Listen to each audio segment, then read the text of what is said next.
Okay, good morning, everybody. Thank you for getting up bright and early. So today is the second episode of the hottest show in town, our two-part meeting with Elsie Kanza. Elsie, as you know, is the Tanzanian ambassador to the United States and Mexico, class of 2000, CDE, winner of numerous awards and accolades. The way we organized this was yesterday, Elsie told us about her career, her work, and we had some Q&A around that. But today the idea is to look ahead to development prospects for Africa more broadly, and of course Tanzania in particular. And we did kind of segue into that towards the end of yesterday's discussion. We talked about the free trade area, the role of the diaspora, and so on. I should say up front that the audience, including me, consists of two types of people. There's people who are interested in development, that's pretty much everybody in this room, but is not an Africa specialist. That includes me. And there's about half of the CDE class is from Africa, and so of course by definition you're a specialist, or at least you should say you are, right? So the Q&A has to sort of reflect the needs of both this category of people. So if you ask a question that's very Africa specific, you might take a moment to tell the audience what you're talking about, especially if you use an abbreviation. Not everybody will know what that abbreviation means. Okay, so I've just picked a bunch of things that jumped out as me in my capacity as development economist, not Africa specialist. And the issue the first issue that I want to talk about is really foreign direct investment of various kinds. It's always been highly desirable in developing countries. It's also always been highly controversial. I was telling Elsie that I opened up The Economist and searched for the phrase "scramble for Africa." This has a long and odious history going back to the colonial period. And there are 4 articles in The Economist itself with this title between November 25th, 2004 and March 14th, 2024. So I guess I was just wondering, the most visible, I think, new FDI innovation, if you like, or entrant is China and the Belt and Road Initiative. But now there's the Gulf states, there's India, Turkey, all kinds of people. I just want to give you, again, it's a fairly open-ended question about, would you like to comment on sort of pros and cons of FDI in maybe Tanzania in particular, Africa more generally? Thank you, Anand, and good morning to everyone. It's good to be with you again. So starting off from a very basic premise is that we need resources to be invested so that we can grow our economies, transform our societies, and those investments need to come from somewhere. And as many of our countries coming out of colonialism, essentially young countries, they're still quite young in terms of maturity. And by that, I'm also referring to the ability to raise revenues, sufficient revenues domestically to be able to finance our budgets, were initially highly dependent on development assistance, and that would fill the gap in terms of investments that need to be made. We've seen a shift globally in terms of the availability of aid, and increased discussions about shifting from aid to trade, which is a recognition that our traditional development partners are no longer able to fill the gaps that we have, and also take into account that our needs were growing as well as our populations were growing. And so that also created pressure in terms of the traditional go-to assistance, a source of investment. With the shift to trade and investment, it's basically saying, well, let's go to the private sector. And you have large corporations globally that have done very well. How can they work with the governments, and governments meaning our development partners as well as our own governments, to close that gap? And that's where you have the whole discussion about foreign investments, foreign direct investments. I'd say the complications that arise is that particularly when you're shifting from dealing with what we say government to government, engagements, and that could be multilateral corporations as well.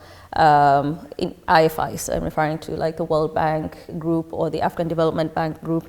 There's a particular way of negotiating with those partners in terms of what are the terms. Is it a grant? Is it a loan?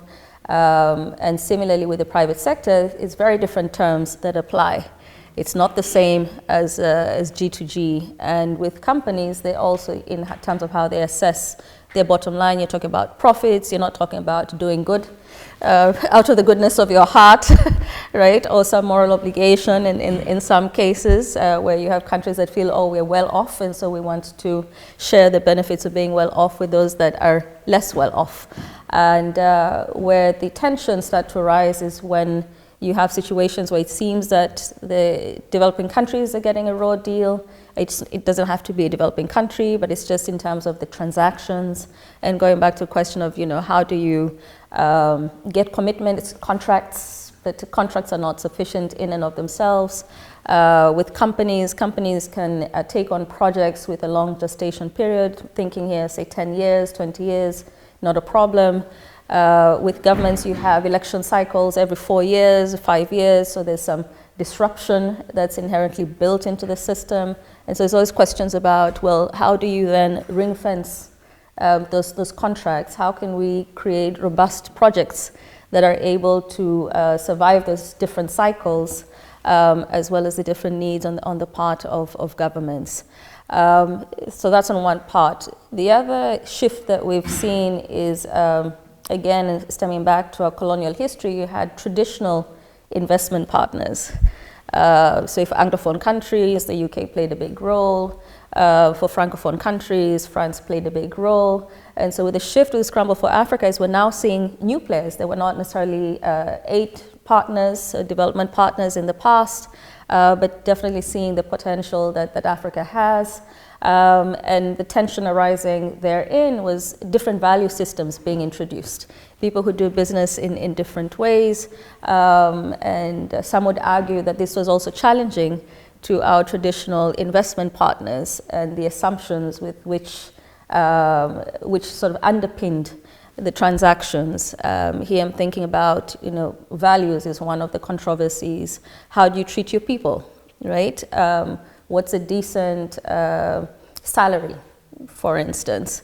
For some people, for some cultures, that's built into your salary. For others, it's, work it out. There's a limit to what is the responsibility of the company. But then in countries where you have a dominance, for instance, Tanzania was socialist, you had an expectation that comes with a government being your employer, where there's quite a bit of generosity in terms of what you can expect in terms of being catered for that the private sector would never do in a capitalist society.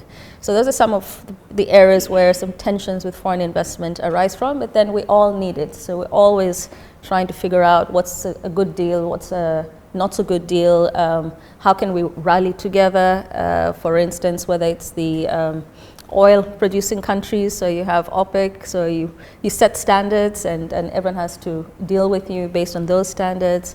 We're talking about it now for agriculture. You saw what happened with Ghana and Cote d'Ivoire when they decided as major cocoa producers to try and renegotiate the prices that their farmers were able to obtain from global markets based on the cocoa that they're producing. We're seeing it emerge now with critical minerals, where again you have a cluster of countries that account for the majority of those minerals, also trying to say, hey, we're going to band together so that we can get as good the best deal possible, but ensuring that there's a level playing field. So so Elsie, that was a really lucid 2-part answer. I just wondered, not everybody in the room will know about the negotiation for better prices for agricultural products, or even for critical minerals. So maybe you could just explain a little bit in some detail what those issues are. Well, one core issue is that the continent has, particularly sub-Saharan Africa, has particularly been trapped, if I can use that word, in an economic situation where we are constantly exporting raw commodities, so commodities that have no value addition. And for the continent is natural resource rich, which means that there are certain commodities, the bulk of which are found in Africa and are very important to the rest of the world. But because of the imbalance in terms of where value is added, in terms of who the end consumers are, the continent has remained perpetually in a poor state, if I can put it that way. We say it's a rich continent, but poor people. Because the value of the natural resources that we have are not being retained within the continent. So if you think about the value chain, let's take coffee for instance. You produce the coffee, so you are farming, you have inputs that go into that production. Think about seeds, fertilizer, irrigation, there's employment as well that's entailed. You go to auction and you sell essentially dried coffee beans, and those coffee beans are exported, so you already have less than, say, 20% of the actual final price. And so you go to Starbucks and you're paying $8, right, a kilo, whereas the farmers at the producer level are getting less than $2 per kilo. Why? Because most of the value comes from processing the coffee and packaging it and marketing it. And so the challenge there is that the source of the coffee is still those poor farmers, right? And more affluent consumers in the world are benefiting from that same coffee. But that's where the imbalance comes from. And Africa is saying, well, we need to shift more of that value chain to the continent so that we're able to get more return for our own resources. So instead of having 80%, I'm just using a simplification here of the Pareto principle, 80% of the value being created outside the continent, why don't we shift the balance and have 80% retained in the continent, and 20% then benefiting others outside of the continent, so that we can use our own resources to transform our own lives. So instead of waiting for resources from elsewhere, then why not use what we have? But that's the imbalance we have. Now, if you ask why isn't that happening faster, it seems so obvious. There are some, again, inherent challenges in being developing economies. One is if you have to process, it means you need factories, it means you need electricity, it means you need technology. That's a very important component. It's estimated that 60% of the continent is still in the dark, which means they don't have access to any kind of electricity. And so this is a challenge. So even before you talk about setting up processing factories, you think about how do we get basic access to electricity to people so that they're not living in the dark, they're living in the light, and so that slows down that process of transformation. And so this is why they're complementary sectors that our countries, and here I'm including government and private sector, but governments in particular, because the core function of investment in infrastructure has traditionally been the responsibility of governments, are struggling with wanting to see more value being retained, but the reality of not having the right enabling environment. And so the discussions we have right now and the ongoing interventions, even with our traditional development partners, is, well, instead of you giving us support that goes directly into our budget, why don't we use the limited resources that you have to help us improve our enabling environment and make it easier for the private sector to come in, because we're closing the gaps that they wouldn't face in other parts of the world. So there's, again, a third element, which is global competition. If foreign investment can go to Asia, it will, as opposed to Africa, because their conditions are better. If American capital can stay in America because it's easier to go to market faster, there's no reason why they should come to Tanzania and have to figure everything out. To say, I don't have to figure that out in the US. At the end of the day, I'd like to be profitable as fast as possible. Why should I take 5 years? It's not logical, so to speak. And so that's really our key concern in terms of how do we attract more investment, is to say, how do we speed up the modernization of our enabling environments such that we can be equally attractive to investors, and hopefully in the process then be able to retain more value for our own resources. So it seems like the issues also, I mean, there's a new set of issues on the table because with the new green technologies, Sure. you know, minerals like cobalt, for instance, have become extremely important and all concentrated in Congo. And so there's sort of a new scramble, if you like, for a new set of minerals than there used to be. So, like I was mentioning to you, I was reading this piece in The Economist which mentioned, I forget who it was quoting. He was saying, we don't want the Congo to become an OPEC of cobalt.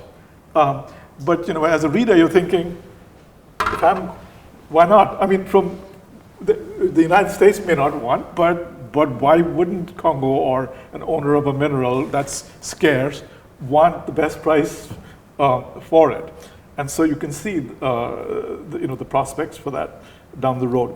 One issue that occurred to me, which is probably, which has been a source of some controversy, and you can analytically see the point, is that the lending and the lending from the World Bank or the IMF and so on, it's not actually said, but the idea that repayment won't show up exactly on time and will have to be rescheduled is sort of implicit. It's was understood by a lot of lenders. Presumably now, with private capital coming in, they don't either have the luxury or that inclination, and so the hard repayment deadline, in principle, that has the potential to bite into living standards and so on. I mean, is that been an issue or a source of controversy? So just to be clear, you're referring to indebtedness, because that's where the pressures arise from, the inability to meet payments on time.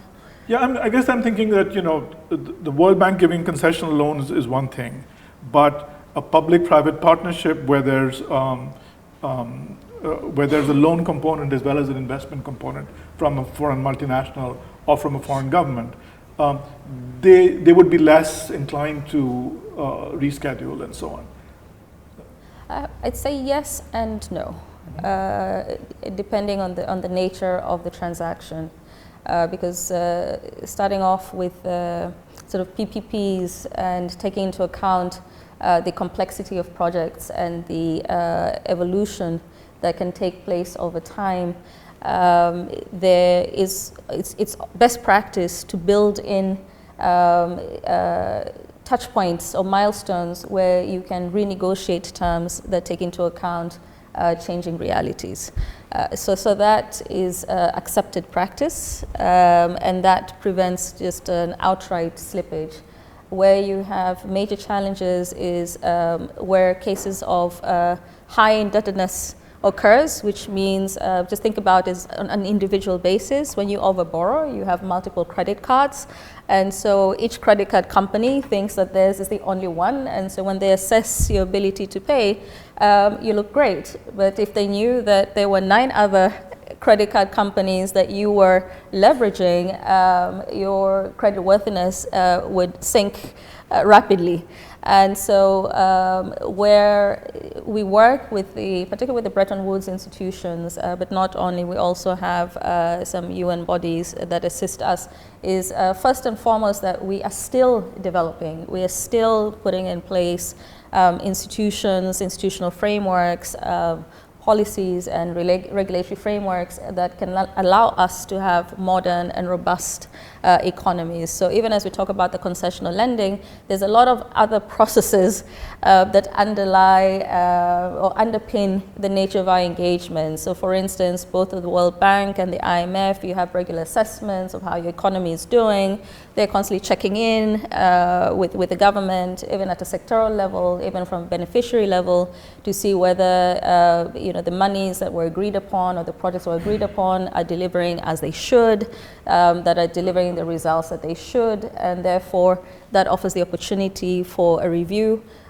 With the private sector, you don't necessarily have that kind of check-in, but they do it informally through third parties, so they still read the World Bank's reports, they read the IMF's assessments. In the case of the US, for example, they count on the State Department, right? to give them an honest view of what is happening. We also have sovereign credit rating bodies that again play that similar role. We're very grateful as Tanzania that our sovereign credit rating has been improving because that's a third-party assessment about how you're actually doing, about what the conditions are, whether it is politically, whether it is as far as governance is concerned, whether it's as far as accountability, because when you're using, if you agree on a project and you decide to divert those resources, then that to some extent is theft, some might call it that. But if somebody else assesses that and says, you cannot count on this government because you may have one kind of agreement, but resources are diverted, then people will be less willing to engage with you. So there's these inbuilt checks and balances that these third, let me call it pillar institutions play, and it's really critical. So it's not just the money that you receive, it's actually the hand-holding that goes with it, and therefore when you get shocks, so for example, with the Ukraine-Russia conflict, we're all hit with pressures on supply chains for certain crops that we were dependent on, countries in the region were dependent on, from Ukraine in particular. There were fuel shocks, so we saw prices of fuel go up almost by over 40%, and yet the quantity of fuel that we were actually importing had not gone up, and that created and has created inflationary pressures across the continent, not just in Tanzania, so it creates other pressures. So under those conditions, it becomes very difficult. So if my fuel bill, and this is an import bill, has shot up, and here I'm not even talking about the issues we've had with the dollars and how the efforts by the administration in the US to sort of curb inflation has created pressures and shortages of dollars for our economy, and that has created its own set of pressures, is you need to be a little bit more flexible. It's not the country per se that is having difficulties, it's also exogenous circumstances that can create pressures and that may lead to loans not being repaid or not being paid on time, and that opens grounds for negotiation. So, which sort of leads me nicely into the next question, which you've already partly answered, which is, so I'm sort of revealing my age here a little bit, but when I was, it seems to me that when I was a college student, certainly, and then before the Asian crisis, for sure, in the late 1990s, the international financial institutions, the IMF in particular, had a reputation in the developing world for being doctrinaire, for having one sort of one-size-fits-all approach to repayment. And I think on the political left, there was to be this phrase called the IMF riot, which was the IMF team flew in, negotiated a stabilization program that involved cuts in social spending. For whatever reason, maybe the government's choice or whatever, it fell on food, and then when it seems like, I'm not in the IMF, looking from the outside, it seems like the IMF has become more, there's a kinder, gentler IMF. The IMF now talks more about poverty than it used to, even inequality, gender, and so on. So I wonder if you can comment on that, what it feels like at the recipient end. Sort of, have the international financial institutions become easier for you to deal with, more flexible, et cetera, over time? Yes, because we have come a long way, let me put it that way. So there was a time where we had fiscal imbalances that really needed some tough love, if I can call it that. So it was very painful in terms of the shifts that had to be made to budgets, but we've seen improvements happen in many of our economies that that makes it more palatable now. We have better performing budgets overall, and not under pressure to tighten our belts. Tightening belts becomes necessary so that your economy doesn't go out of control.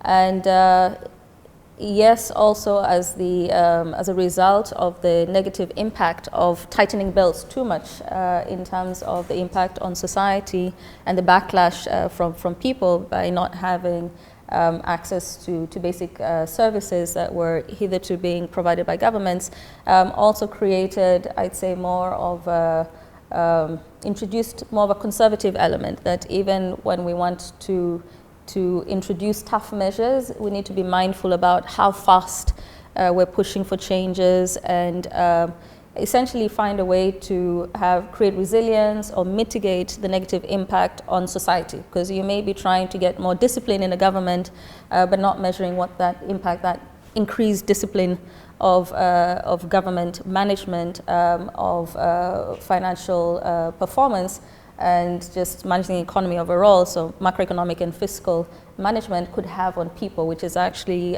real lives. What we're pushing for, and you've probably seen this in the news, there's a lot of talk about the reform of the IFIs, and sum it up into three main buckets. One is that the funding of these IFIs is still from the more developed countries of the world. And so our needs are still huge and growing, and this is for developing countries around the world. This is not just Africa. But the funds have to be replenished, and those are actually donations from the more advanced economies in the world. So there the appeal continues that we haven't arrived yet, right? So please continue to be generous, and rather than providing, say, direct assistance to countries, doing it through these institutions hopefully creates a loop that you loan out money, that money gets repaid, that money can then be used by another country. The second area of reforms that are being called for is in terms of operational efficiency. So on one hand, we count on these IFIs to be our partners and handhold us as we go through this journey of transformation. On the other hand, they also have their own form of bureaucracy. So one key area of concern, which came about because of good governance, is procurement processes. Procurement processes take a really, really long time. At one point, that probably made sense because you wanted to make sure that countries got the best deal when they put out tenders. But when we need quick turnarounds right now for infrastructure projects, there's a lot of questions about whether the cheapest bidder is really the best way to proceed, and taking 12 to 18 months just to design projects, go through procurement processes, means it can easily take 2 years before a project gets off the ground. And there's increased calls to say, we can't, that's just too slow, we're moving too slow. But those changes have to take place within the bank. There's disbursements. You can get a loan, but then the ability to disperse also has some prerequisites. Again, there's pressures there. You say, okay, we signed the agreement, but then the funds get dispersed several months, if even more, down the road. Then what's the value of that? Because the payment period doesn't change. And so that's an area where there's pressures to say, can these organizations become more efficient, even as they become more mindful of the realities on the ground. And the third key area is one of representation, where, for example, with the World Bank, Africa receives about 70%. It's 70% recipient of IDA funds. They have 4 MDs and not a single one is African. So there's no Africa is in senior leadership. So this also becomes a concern, because when you think about diversity of views when you're making decisions, and who introduces a reality check is also by being in the room where those decisions are being taken, to be able to provide a perspective that is directly relevant to your context, as opposed to being one that is common across the world. Thank you, Elsie. So I want to move on. I will move on to my next topic, but before that, I just wanted to see if there's any follow-up questions on this class of issues, FDI, debt, the international institutions, because I'm going to switch gears rather drastically now. You can save up your questions for later if you want, but if anything that anyone wants to raise at this point. Or you can also share your country experiences. Yes. Thank you very much. I just want to talk about, you've been talking about development. And we know when you talk about development, it cannot go without investment. And one of the key components of investment is FDI. So where we come from, especially in Africa, we have seen a shift now. We've seen that the remittances, they outweigh the amount of FDI that are coming into the country. And for FDI, we need strong institutions, at least to attract good FDIs to the country. But these remittances now, what they are causing is that they have an impact at the micro level. But coming to CDE, I have learned that they actually did not lead to economic growth. In fact, they tend to cause a negative economic growth in the country because the people now, they don't care about what the government is doing as far as they can help somebody in the outside, in the West, can send them money, they can go to hospital, they can eat, they can take their kids to school. So accountability in the government now has reduced due to these remittances, which also tend to cause what? Weak institutions, which tend to cause what? Lower FDIs in the countries. So this put us in the catch-22 situation now. So remittances are having an impact on the micro level, but in fact harming the country at the macro level. While FDI, which is good for investment, is also like washing away. So how do we address these catch-22 situations that we are facing right now? It's a good question. My short answer would be that our countries vary. So the statistic that I'm familiar with, in particular with respect to remittances, is more ODA than FDI. It's that remittances are outpacing development assistance in terms of volume. With FDI, that would honestly really vary depending on the country. And similarly for remittances, it also depends on the size of your diaspora. So that would be a very unique circumstance, because to be able to receive large transfers, you need to have a sizable population that is sending those transfers. So in countries where you have a large population outside of the country, then that's a scenario that could easily play out. Where you have a smaller population outside the country vis-a-vis the population in country, that would be difficult to play out as you've envisioned, that it could actually outpace sort of FDI. So in our case, we have, and in quite a few countries, so we see this, I'll just speak more from a sector basis, where we see FDI flows really increasing rapidly, and technology in particular, when you think about fourth industrial revolution technologies, just digitalization, where you have billions and billions of dollars that are flowing primarily to 4 countries in the continent, so that's South Africa, Nigeria, Kenya, and Egypt. With respect to mineral resources, you also have billions and billions of dollars that are flowing to countries that are rich in those mineral resources. And so the scenario that you've painted, I understand it and I appreciate it, but it would be a very unique one that I personally cannot speak to, because I'm not familiar with it. But I think it raises good questions and also highlights how different our countries are. So we have to think differently about, depending on the context that you're in. Yeah, I guess one would imagine that the impact varies, right? I mean, it's even after this, some variant of this is the resource curse. People would say, having oil or diamonds or whatever is harmful because you don't need to build up institutions, you don't need to build up taxation systems.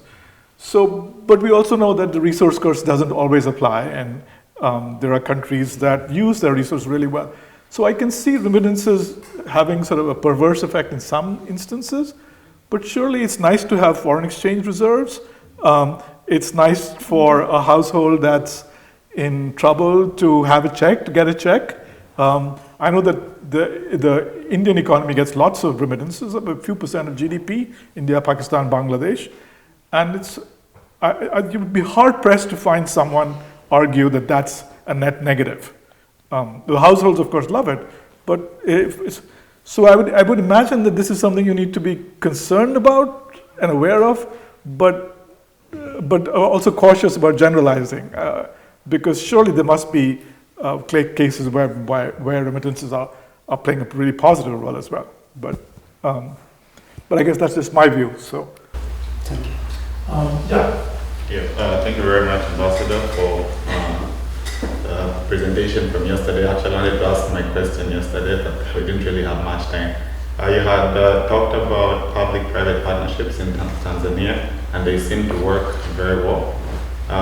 Zambia is just trying to embark on public-private partnerships because our fiscal space has been shrinking.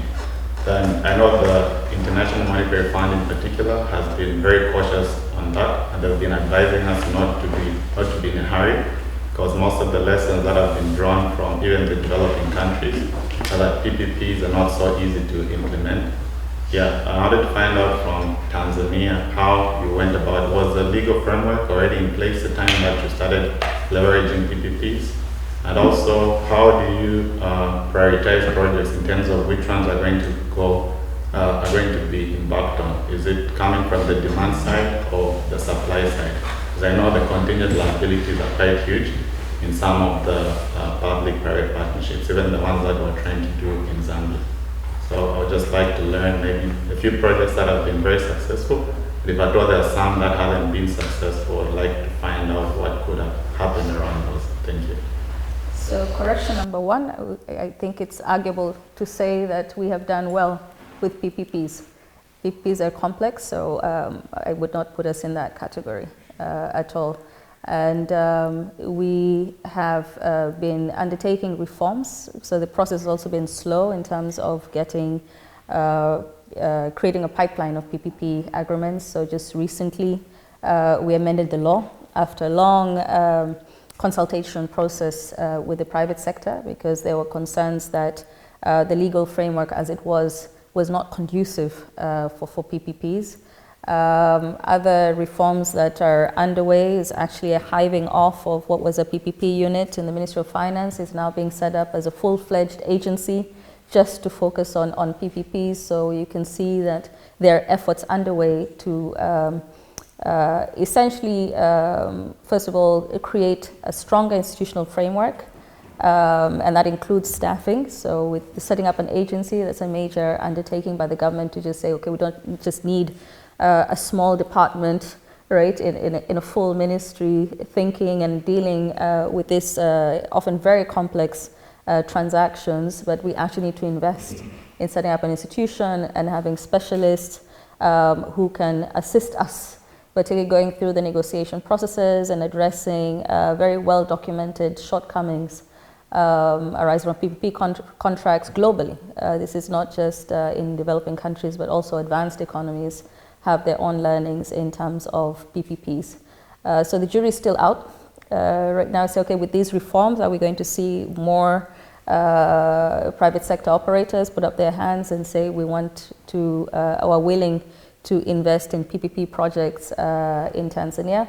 Then we'll know. And if they are actually successful, meaning that they actually get to profitability, so not just starting, not just design, not just development, but actually get to profitability, then we'll know that at least we have a working framework, and if we can create pipelines of projects, then that would be even more successful.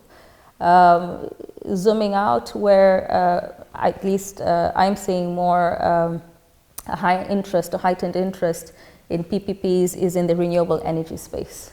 So you have some successful frameworks with South Africa, Kenya as well has done quite well in terms of, there's a lot of renewable energy projects are also more attractive for private sector participation. And there you see pipelines of projects that have gone through. And so at least for the renewable energy sector, there seems to be a formula that works. And so it's just saying, okay, what can we learn from this context and see what our framework looks like. Broadly speaking, when you talk about, well, you know, how projects assessed, in general, and this is probably true for Zambia, is that the origination of projects usually starts from the sector level. And then we have an assessment, we have a planning commission that used to be part of the Ministry of Finance as well, that has to assess projects in light of the roadmap that the country has. And then the Ministry of Finance has to assess the terms, right? And that determines which way it goes. Is it going to be off budget? Is it going to be in the budget? Will it be financed, say, through development partners? And here I'm thinking about DFIs, right? Like the Commonwealth Development Corporation or IFC, International Finance Corporation of the World Bank Group, or do we go to market, which means you put it out to the private sector purely? That's an assessment that usually takes place with the Ministry of Finance.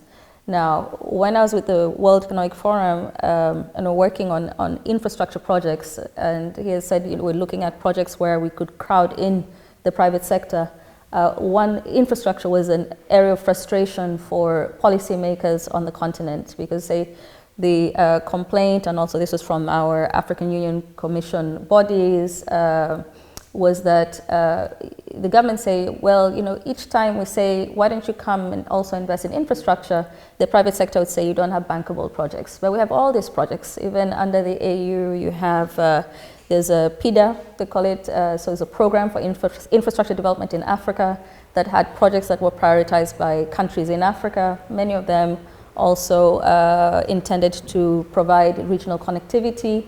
And then even with PIDA, there's a PIDA PUP, which is priority action projects, right? So a prioritization of those priorities. And so with the World Economic Forum, we said, well, let's work with these priorities that have been identified by African governments, and then work with private sector companies that invest in infrastructure projects around the world, and help them understand how the private sector assesses projects to determine what is bankable and what is not bankable. Small example, when we talk about electricity generation, transmissions, where you have highways, if we can put it that way, very difficult to get private sector participation in. How do you collect the repayments? So it's really a space that is more geared towards investment by the public sector. Power generation, on the other hand, is one where the private sector can easily come in as long as they have an off-taker. It doesn't have to be done by the government. And so with this pool of projects, and through this project, which took about 5 years, was a very deliberate and intentional process to actually have, and you can go look this up, by the way, there are a lot of reports that were produced to make it easier to make the assessment about exactly what elements the private sector looks for when they're assessing an infrastructure project. And then that includes also IRRs, so the ability to actually generate returns. What it led us to was an even smaller group of, or cluster of priority projects based on 3 main categories, those that were purely of interest to the public sector. Those that needed some de-risking elements of sorts, so some enhancements, and therefore would be primed for more blended finance, and where you could have DFIs play a role and have some public resources, and then have the private sector, but not purely private sector, but needing a combination of actors. And then you had those that made sense to the private sector and could be invested in 100% by the private sector.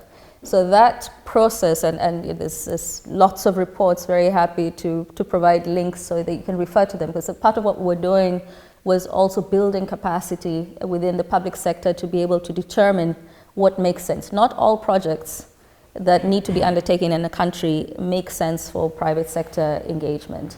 And what was missing was the capabilities in the governments to be able to make that assessment and say, okay, so we have a portfolio of projects which are based on the needs of our country. How are we going to finance these projects? What projects make sense to which stakeholder group? And then there's a further drilling down, which is also to make sure you have the right paperwork for them, investment terms, and Tom will probably know this from, you need investment memorandums. I don't know if you know how to write one, quite complex. It's a language in and of itself, which is very different from the documents you would prepare to submit an application to the World Bank, for example. So there's elements of capacity that also emerged as a gap. It's also, even after you've determined what should be targeted to the private sector, are you able to create the right documentation and have the right data? And then the next stage would be, can you negotiate? And so one of the initiatives that also arose is a program funded by a company based in France, which is actually training people, public sector officials, in terms of how to deal with highly complex infrastructure projects, because the founder of this company was so frustrated that he saw the needs. He's originally from Africa. He's investing in multi-billion-dollar projects all around the world and was not able to make inroads on the continent. And the big issue is, I said, I sit with my lawyers and they can't negotiate because you're not speaking the same language. And so he's actively, invested in training public sector officials. So at least that when you have the private sector show up with their lawyers, they're able to speak the same language with their counterparts across the table and help these projects get to financial close and to actually get implemented. Yeah, so let's take one more, or maybe a couple more questions on this issue, and then we should move on because FDI is not the only. Yeah, but Mustafa? It's exciting. Thank you, Ambassador. I want to ask you two questions related to the Africa Trade Agreement. So far, Africa have a lot of regional trade agreements, like for example, we have West African Community Agreement. So one of the main challenges regarding this trade agreement is infrastructure, not only infrastructure, but also like poor connectivity. The inter-flight or like flight routes in Africa is very complicated. Only, I think, the Gambia and Rwanda are the only countries that issues like free visa for all African countries. Imagine my country had joined in East African Community last December, but I need visa to make trade in your country, Tanzania. So do you think that we still need to consider such kind of like complicating the travel or movement in Africa? My second question is related to issues of harmonization for tariffs. The inter-trade tariffs in Africa, the imports in Africa, is more expensive than the imports comes from outside. So do you think that Africa is also still needs to room for improvement in harmonization regarding these tariffs, unless these agreements will not work? We don't have like this kind of harmonization. Thank you. I agree with you. And many would agree with you. The toughest part of harmonizing free trade agreements is addressing the tariffs issue. And as I alluded to yesterday, part of it is trade-offs, right? So if you are already counting on, say, excise duties to, and it's a significant component of your budget frame, and they say, okay, we've signed this trade agreement, which by the way is not done by Ministry of Finance, it's the Ministry of Trade, and it demonstrates that by adopting a certain tariff level, there will be an immediate loss, in a significant loss of revenue in the short term. That becomes a very tough discussion. The other element to think about is even as we think about inter-Africa trade, and I'll just use the example of Tanzania, where even with the industrialization, still seeing a lot of inputs being imported from outside the continent. And so that begs the question about whether these inputs can be sourced inside the continent. And that could make the tariff discussion also a lot more palatable.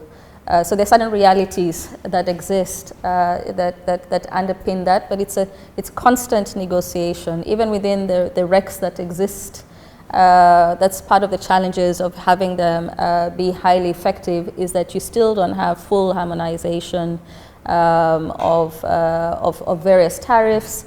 And then from time to time you have non-tariff barriers that arise and require negotiations. We've certainly seen that happen in East Africa, where we've had escalation of issues that has necessitated interventions by ministers of countries to figure out what has happened and why there's a disagreement. So yes, you are correct, and that is definitely and something that our trade negotiators have to deal with. And I'd just add another layer of complexity, which is that you also have trade agreements that exist between countries in the continent and other parts of the world. And those have to be respected as well. So it's also how do you harmonize what we have internally, and then also take into account external agreements. We have AGOA, for example. We have everything but arms with the EU, for instance. And then you even have individual bilateral trade agreements that add further complexity. So it's a work in progress. To the question on visa-free Africa, this was actually an initiative that we also undertook at the World Economic Forum. So to begin with, for many countries, visa is a security document as well. It's a way of assessing whether whoever is coming into your country can be trusted or not, right? So it's a document that serves many purposes. So it's not just capturing information, but it's by and large, it's about managing national security. With that in mind, what we try to do in the World Economic Forum, working with our stakeholders, was to do a mapping across the continent of different regimes and essentially illuminate where there were discrepancies. So, for example, you could have, let's say, countries A, B, C, D, E, right? So countries A, B, C all accept visas from country D. Country E accepts visas from only 2 of the countries, right? But is eligible to all. And so there was essentially what we're trying to illustrate was that there was a lack of consistency, and using that to nudge countries and those concerned about security to review how they were determining which countries were riskier than others, to check in with their colleagues as to why they were able to have no visa restrictions for countries, how are they doing their assessments on a security basis or otherwise. So for example, you've mentioned, say, Rwanda. Rwanda is also part of EAC. So people could argue, well, if Rwanda can go visa-free, why can't the other countries in EAC go visa-free? In EAC, we don't need visas, right? So how is Rwanda making its assessment that makes access easier from across the continent? Or why is it easier for countries outside the continent to have access to countries within the continent? And the outcome of this exercise was actually a visa index, that is a visa openness index that is actually managed and housed at the African Development Bank. So every year, at least the best of my knowledge, but at least by the time I left the World Economic Forum, there was a report that was being issued, and it would show the improvements, and there are improvements. You see that happening over time. But just underpinning it is security considerations and the ability also within countries and the collaboration between countries as well in terms of exchange of information, and hopefully as we continue to digitalize our systems and get them to speak to each other, that will also speed up this process of harmonization as far as visa openness is concerned. And Serge, did you have a question? Yeah. So I'd like to move to another side, because people like me who are not in diplomatic world, some questions. So African countries are 54, which means that at least the continent put at in US 108 ambassadors. So I imagine what will be the strength if all these countries, all these ambassadors decide to put together their voice.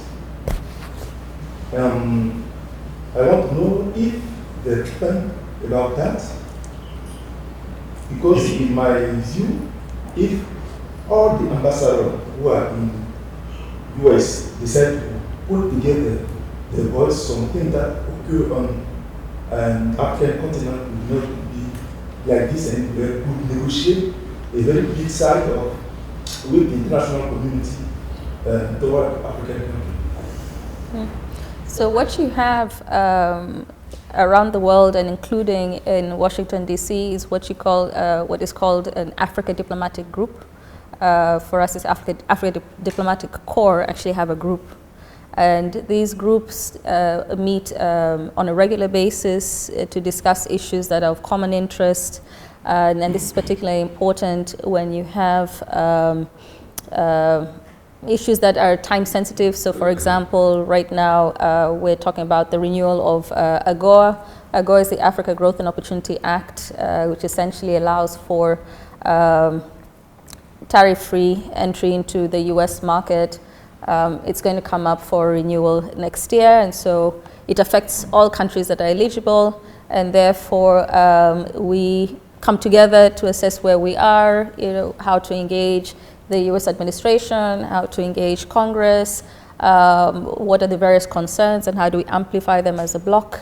And these groups are all around the world. So for instance, my colleague from Korea shared that yesterday was Africa Day, and there was a Korea-Africa program that took place that involved not just the Africa group, but also key officials from the Korean government and private sector, because Korea will be hosting Korea-Africa Summit in June. And so you have these groups that do come together around the world. Some are stronger than others, but essentially they're trying to do exactly what you have alluded to.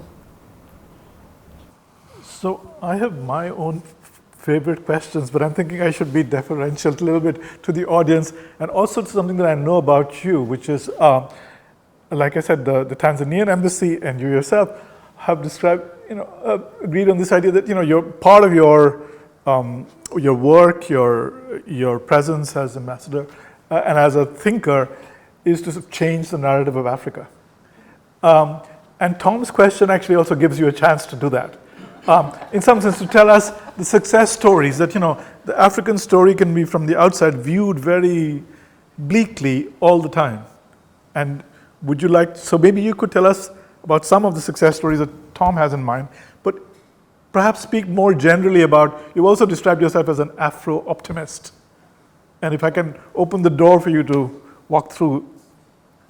Well, one, I'm an Afro-optimist, as I hope many of my fellow Africans here are, based on the changes that I've seen happen just in my own lifetime, right? I arrived in Dar es Salaam in '96, and it's a very different world today. You have flyovers, you have high-rise buildings, you have multi-lane roads and highways. There's a lot of activity that's going on. We have special economic zones coming up, more manufacturing, there's more activity, there's more Tanzanian CEOs.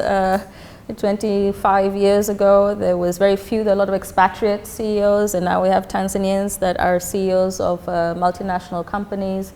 So there's very vivid and visible changes that have taken place, leave alone, as economists, you look at the data, so you see what's happening as far as GDP is concerned, with fiscal and macroeconomic numbers. So not just from a statistics point of view, but physically being able to see what transformation is taking place. What concerned me, particularly living outside the continent, was one, how limited the knowledge was of what was happening in the continent. And there's very limited information or news about Africa in global media unless it is negative, right? This is something we're all very much aware of. So whether it's about, there's always bad news, and bad news sells.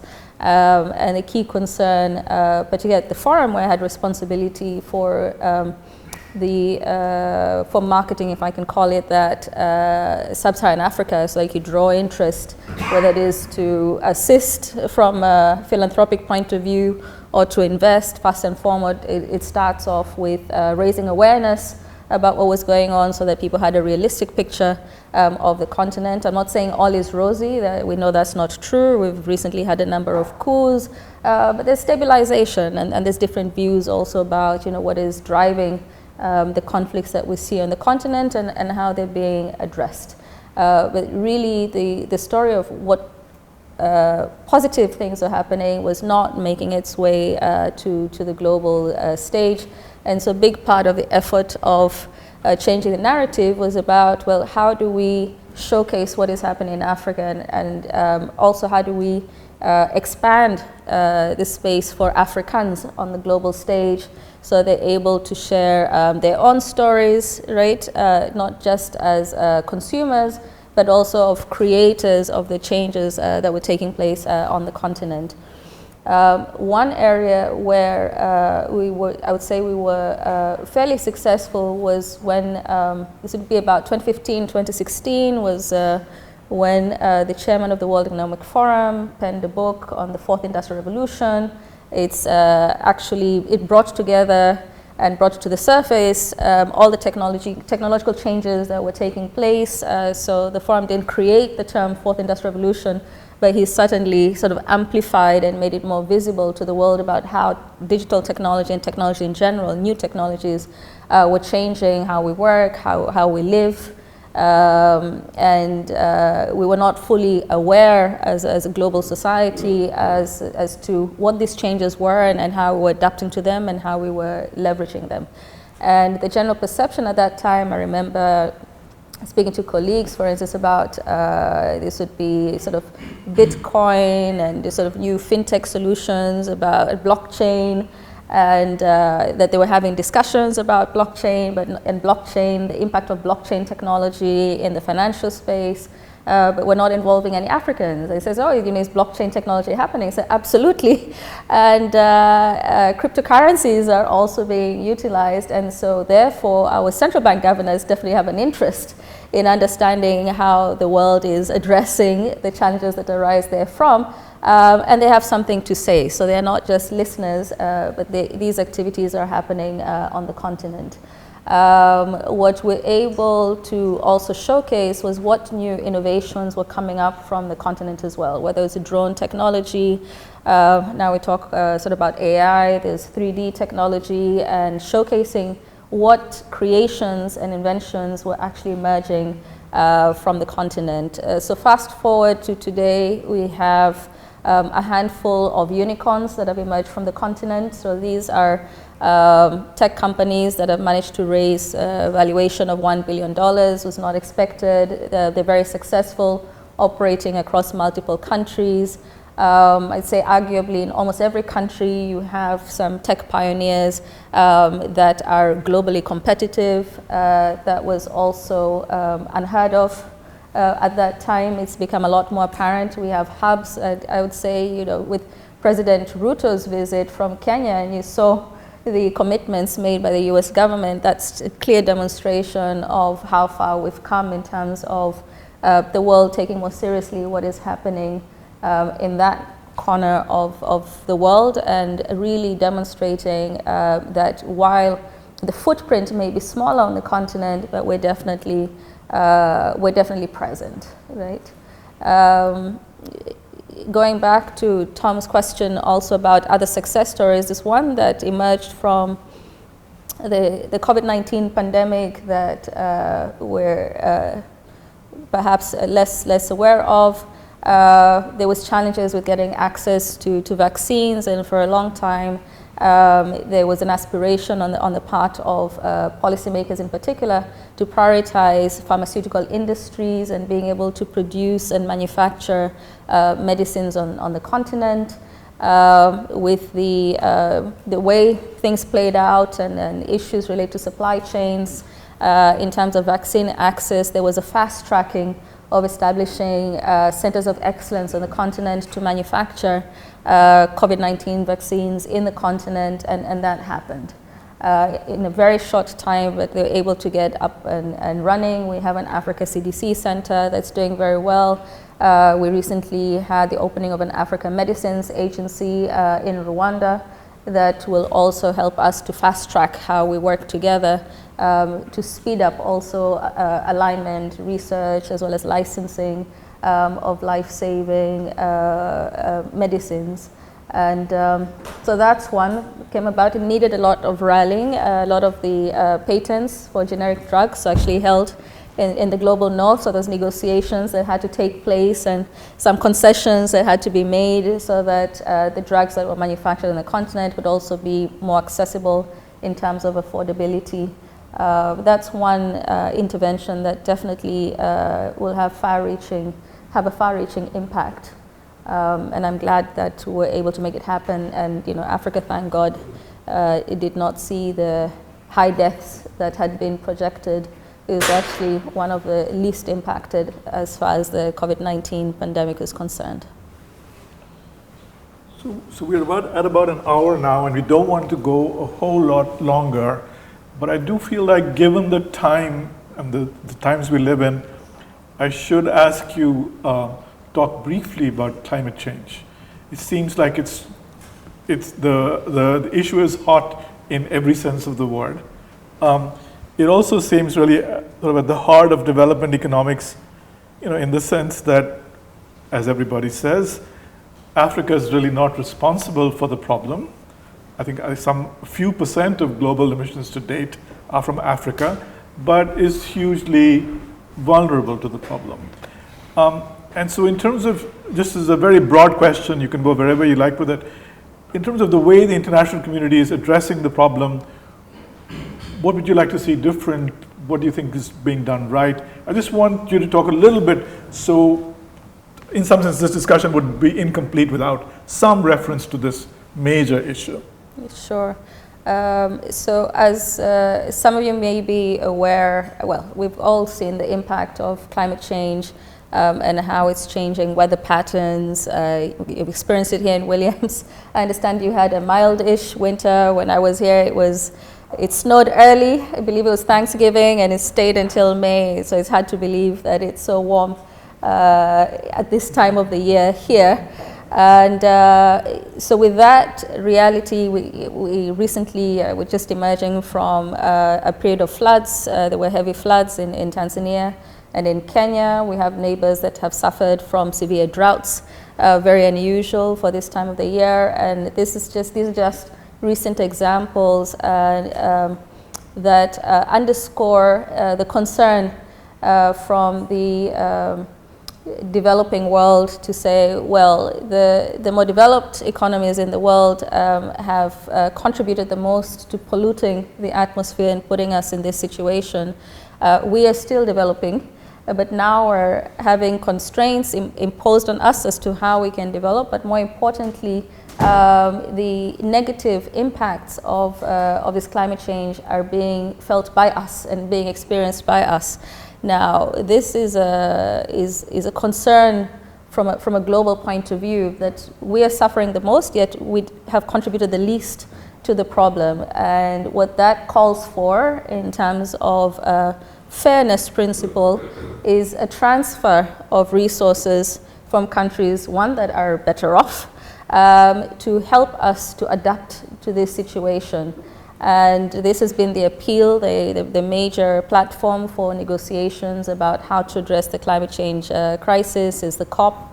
And at each COP, we keep reminding the world that you promised us that you would compensate us and help us cope with this situation, but we don't see the money flowing that was promised hitherto, and the situation is getting worse. And so that's a constant appeal. Where is the money that was promised? That's the climate finance, and how can you help us cope better?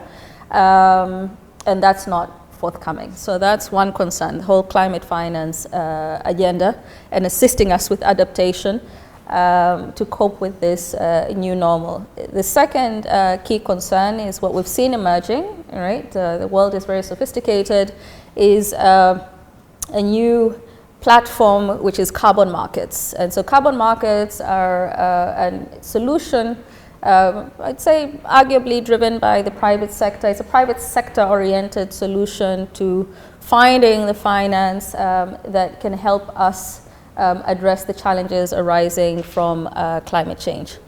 The issue is that while that may be a potential source of financing to assist our countries to cope with this new normal, the terms are set outside the continent, very difficult to get qualified as a company that can actually conduct the assessment of whether it's carbon emissions or what they call carbon sinks, so your ability to actually take emissions out of the atmosphere. And so it feels that even this new solution, which should ideally benefit us because we can also contribute the most to reducing emissions in the atmosphere, are being controlled again by the global north. So the benefits are also accruing back to those who created the problem, as opposed to evening out and helping to support countries that are part of the solution.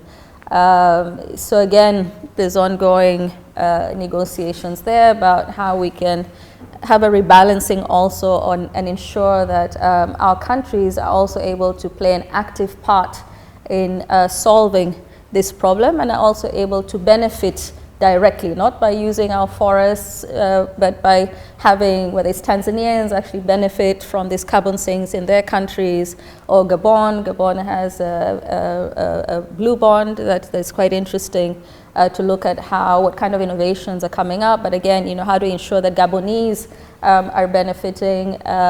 Someone told me there's a large, very well-known EV company, I won't mention the name as a diplomat, that is benefiting more from the carbon markets than from actually selling the cars. So they challenged me to look up their shareholding reports, and I haven't gotten around to doing it, but if that is the case, I mean, that's terrible. But just goes to show you that there's a skewing of this particular solution that, again, is not in favor of the countries that have contributed the least to the situation. The third key element, which is also another area of concern, is fossil fuels. So as I said, we're still evolving. We have fossil fuels, oil, gas, coal, and the world is saying, well, hang on, right? If you go down the development path that we went through, then you're going to emit more carbons into the atmosphere. So don't use that, use other resources. I don't know if you've ever seen or if you're familiar with industries that are running on solar. It doesn't work. The battery technology is not there. They can't run 24 hours in a day.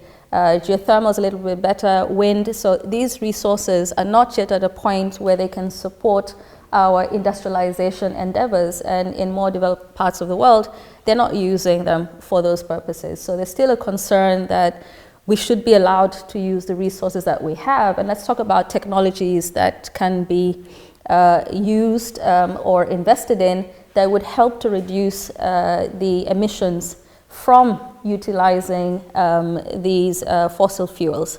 The quagmire that we find ourselves in is because of the global shift and the power imbalances, if I may call it that. There are penalties being imposed on financiers and financial institutions and companies to invest in fossil fuels. So while we may have the resources, while we may have the arguments, we're not able to tap into foreign direct investment and global capital to help us to transform those resources and use them to advance our economies. And as one former African president put very eloquently on a global stage in Washington, D.C., where he basically appealed, and he was very forthcoming and said, for the rest of the world, you talk about moving from dirty energy to clean energy. In our part of the world, we're taking people out of the dark and into the light. They could care less where that electricity is coming from. So what is our responsibility? You asked about politicians. So should I say, yes, you may have the gas, but we can't use it because the world says we can't, so we have to wait until they give us the technology or feel sorry for us, and then we'll provide it to you. So until then, keep waiting, right? And we'll get to you when the rest of the world says it's okay. It doesn't work, right? That's just it's irresponsible on the part of leaders on the continent. And the last point I will raise, just on that point, so it's an ongoing discussion, and there's been a softening and understanding and appreciating where we're coming from, and lifting of penalties, and spending more time on sort of the R&D and new innovations that can help us. I mean, we're not interested in just polluting the atmosphere either. It's just, let's find a middle ground, but we need to use what we have. And the last point I'll make is that there's also been a challenge around how we think about climate change, and this very much depends on where you're sitting in the world. And most recently, my president, Dr. Samia Suluhu Hassan, was part of a group of leaders that were in Paris championing Clean Cooking Stoves initiative, and essentially mobilizing the global community to fund this particular endeavor. President Samir previously raised this at the last COP and is championing it on the part of Africa. This is not a new initiative. India's done quite well. We have examples also from Latin America, but it's one which is very important when you think about how many women are being negatively impacted from a health perspective. Most unfortunately, they're using charcoal and firewood, right, and kerosene, but the deforestation is definitely negative with respect to the climate change agenda. And with growing populations, right, the decimation of that forest is actually being accelerated. So when you think about, you know, what's critical from a climate change point of view, it's like, well, this is one area that will make a difference to millions and millions of lives on the continent. How can we get, you know, the attention of the world to invest as much in thinking through which technologies and alternatives can help us transform the situation in the shortest time possible, and as in the same vein as attention is being paid to how to improve carbon markets, right, and create carbon sinks and other solutions. So there's this imbalance also about what makes the most sense in terms of the impact on people's lives in the developing world vis-a-vis what is top of mind from the particularly the global North perspective, which has very real implications on which way resources are allocated and what pressures are put to bear. And I believe you had mentioned this issue of this carbon tax that the EU has introduced. Reading up on it, I discovered they're not the only ones.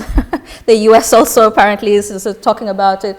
But interventions, and this is a great place to stop, is that by undertaking policy interventions and legislative changes also in the global North, seeking to address this challenge, right? And it's essentially trying to influence consumer behavior, doesn't take into account the negative impact that it has on other parts of the world. So we already struggle with exporting our goods to the EU, North America, particularly on the basis of sanitary and phytosanitary standards, so meeting the standards that are required. Introducing a carbon tax element where you're now taxing people to figure out how they assess what the contribution of those products has been from a carbon perspective means you're really shutting the doors and saying, don't come here, right? You'll never be able to access our markets. And the question is that what you want to do, right? Can we find a different way of trying to address consumer behavior that takes into account how it impacts the rest of the world and the decisions that have to be made? And the last one was I was teasing Tom also about whether he drives an electric vehicle or not, where the US administration is also sort of incentivizing this shift to cleaner, greener use of energy. A question I'd like to ask consumers in the US in particular, but was really brought to the forefront of my mind by private sector investing in critical minerals in Tanzania and in the region, was that, and back to your point about the resource curse. So for a long time, because of different kinds of practices and poor governance, by and large, the mining sector has gained a very negative reputation, also in terms of the impact on the environment. As we talk about moving to greener, cleaner products, and with electric vehicles being part of that agenda, many consumers don't realize that it all starts with mining, right? And so mining still has a negative reputation, but it's directly, inherently linked to a greener, cleaner agenda. And so again, it's, how do we strike the right balance so that people fully appreciate what it means? And one of the issues that we're raising, and I'll leave you with this thought, is that what we need, if we want a different future for mining, which means we're upholding the highest principles, say ESG, so environment, sustainability, right, as well as how we're dealing with people, is for consumers to accept to pay more, for better practices in terms of mining, that children are not being used in the mines, right? That the best governance principles are being applied, and how many people will be willing to pay more. And right now, they're not. Right? And that is the challenge that some of our private sector people have shared and said, let's talk to the off-takers. So we're having discussions in Washington as well and saying, listen, we have to introduce a premium, and where the consumer insists that I want to know, right? Let's trace back on where these minerals in whatever I'm consuming is coming from, right? And to be able to determine that the highest principles have been applied, and I'm willing to pay more. So it's not just an EV, but it's an EV that can, that has a stamp on it, that this upholds the highest principles. If we're able to do that, then we will change how we move forward. If we don't, then it's a race to the bottom again. It's just it depends on who can pull it out faster, can process it faster. Nobody cares where it came from. You just drive your vehicle. You don't know where it came from. You don't know what impact it had, but you feel good about yourself and that you are somehow contributing to a cleaner, greener world. So I'll leave you on that thought. So there's a lot more to talk about, but I think we need to bring the formal part of this discussion to a close. I want to thank Ambassador Kanza. 2 fascinating discussions, many informal discussions outside. We were delighted to have you here in such beautiful weather. I hope you enjoy the rest of your stay, and thank you all for coming.